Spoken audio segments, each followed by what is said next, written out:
Ngasih info nih ke kalian beberapa hari-hari nasional yang dirayain di Korea sana, yang dirayain sama opa-opa kalian.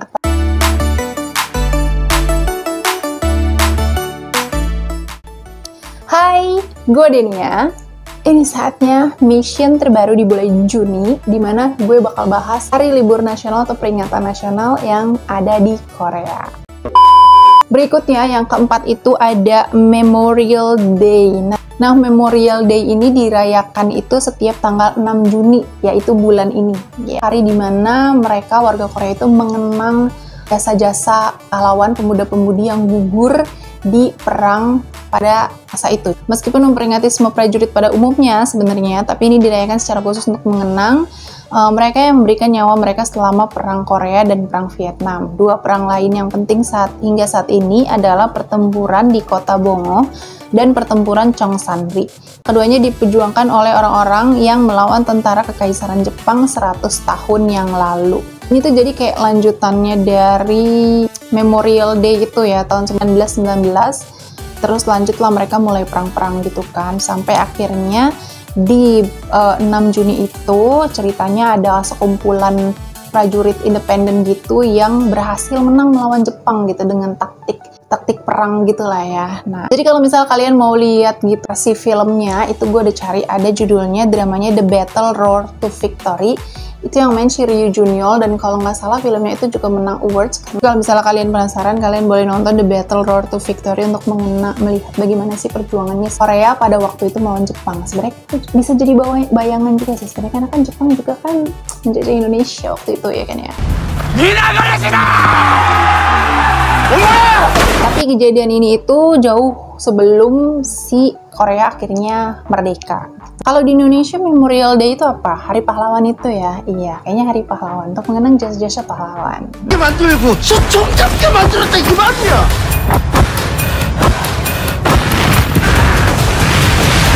Yang kelima itu ada Hari Kemerdekaan Korea Selatan atau Liberation Day, atau kalau dalam bahasa Koreanya itu dibilang Gukbokjol.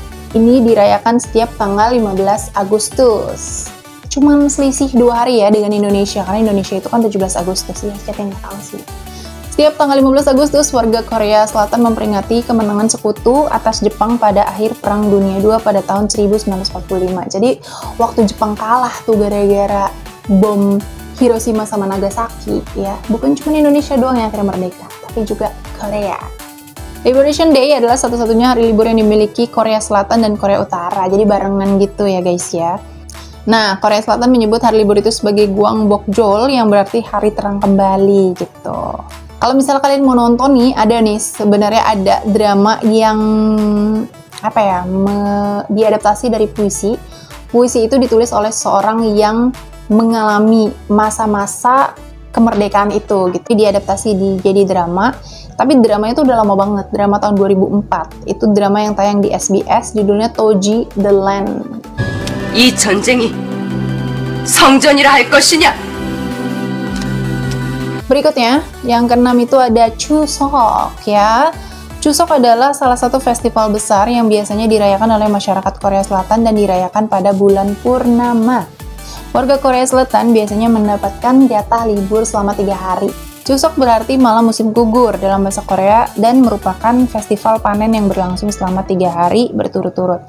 Jadi Chuseok ini mirip-mirip Thanksgiving lah kalau misalnya di Amerika. Kunjungi makam leluhur atau mengadakan upacara peringatan leluhur di rumah-rumah. Biasanya makan bareng gitu lah sama keluarga. Kalau misalnya versi drama kayak gue nggak tahu ya. Nggak ada kali ya. Cuman kalau nonton drakor itu ini sering disebut kayak misalnya lagi libur Chuseok gitu lah. Karena ternyata emang ini salah satu hari besar yang sangat dirayakan oleh semua warga Korea gitu. Nah, yang terakhir ini adalah ada Hangul Day yang dirayakan pada tanggal 9 Oktober. Setiap tanggal 9 Oktober, hari Hangul Day diperayakan untuk memperingati penemuan alfabet Korea pada tahun 1443. Kadang hari libur ini juga disebut Hari Bahasa Korea. Hangul pertama kali digunakan secara umum pada tahun 1446.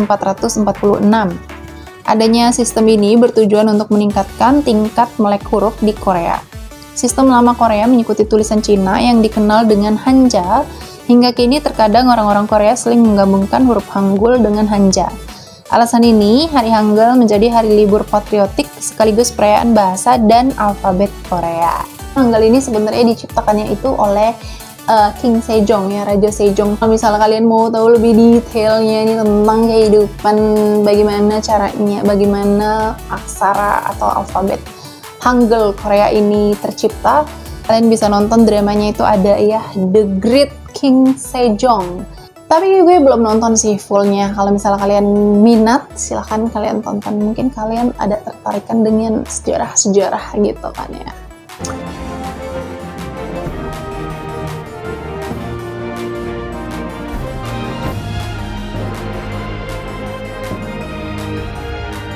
Pokoknya itu tadi 7 hari besar Korea yang gue bahas. Sebenarnya ada lagi yang lain-lain, cuman gue bahasnya 7 aja dulu ya, yang paling familiar lah gitu sama kita ya. Nah, sekian video gue kali ini. Kalau misalnya kalian suka sama video ini, jangan lupa di like. Kalau misalnya kalian mau lihat lagi video gue yang berikutnya, jangan lupa di subscribe. Jangan lupa jaga kesehatan. Dadah, God bless you.